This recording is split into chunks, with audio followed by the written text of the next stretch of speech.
Welcome back everybody to Sporting Logically. Today we are talking about the Philadelphia 76ers and their trust the process philosophy. That one phrase has come to mean so many things since the Sixers began one of, if not the most aggressive rebuilding efforts in the history of sports back in the summer of 2013. And there is no doubt that it has left them with one of the brightest futures in the league. But today we're going to remember the past. We're going to look back on the early parts of the process, at all the pain and suffering the franchise and its fan base have had to endure to get to this point, including a combined 47 and 199 record in 3 seasons from 2013 to 2016, and failing to win even 30 games in a single season since the start of the process. So if you're a fan of a different team and think that they should follow a similar plan as the Sixers, let this list be a reminder that all of the promise the team now shows was not without a cost. Here are the top 5 worst losses by the Philadelphia 76ers during the process era. Number 5, December 30th, 2014, a 126-86 loss versus the Golden State Warriors. That's right, we start off the list with a 40-point loss, which should tell you that in every other entry on the list, the Sixers were outscored by at least 40 points, and the list only includes games from a 3-season period. On this particular night, the Sixers shot 38% from the field, including 6 for 20 from 3, and committed 27 turnovers, which I probably don't need to tell you isn't a winning combination. Meanwhile, the Warriors made 12 threes, nobody had to play over 30 minutes, and Mo Spates was the leading scorer in the game for either team with 23 points. The leading scorer for the Sixers? Big man Henry Sims, who scored 19 points on 13 shots and pulled down 7 boards. If you have no idea who that is, you're forgiven, as after coming out of Georgetown, Sims only lasted 4 seasons in the league, last seen appearing in 14 games in the 15-16 season with the Nets, and is now playing in Italy. Number 4, February 10th, 2014, a 123-80 loss once again to the Golden State Warriors. No, this isn't deja vu. The Warriors handed the Sixers another 40-point L in the same calendar year.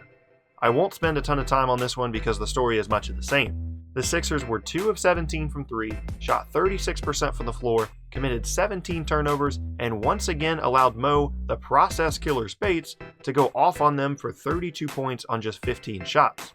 The Sixers were led in scoring by Michael Carter-Williams, which isn't surprising considering that he was one of only a few NBA caliber players on the roster for the team. Only 3 other players that touched the floor that night for the Sixers are still in the league today.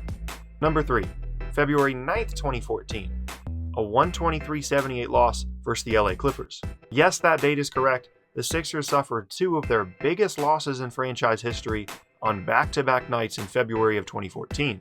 The Clippers led by 31 points after the first quarter, by 39 at halftime, and by 49 at the end of 3 quarters. The Sixers shot 27 for 100 from the field. No, I did not misspeak. 27 for 100 for the game, including 3 of 28 from 3. They were led in scoring by Tony Wroten, a point guard that has shot 23% from 3-point range in his career and last appeared in the NBA in the 15-16 season. If you take away his 21 points, the Sixers shot a disgusting 22.5% from the floor. Number 2, December 7th, 2015, a 119-68 loss versus the San Antonio Spurs. Okay, obviously this one is bad.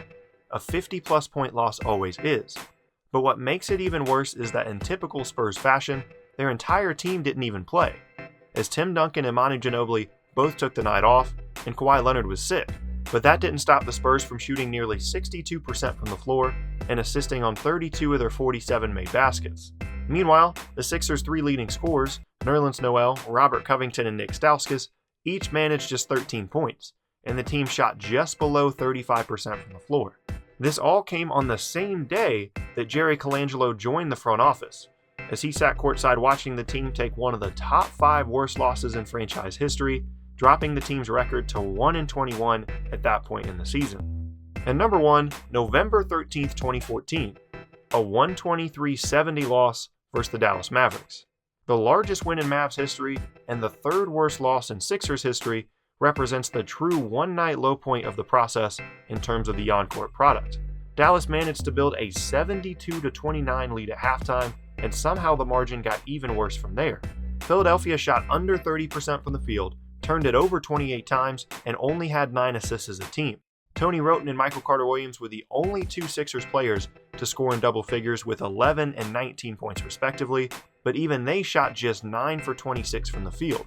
The loss dropped Philly to 0-8 for the year, and they went on to start that 14-15 season with 17 consecutive losses before picking up their first win, just one short of the NBA record for the worst start to a season in league history.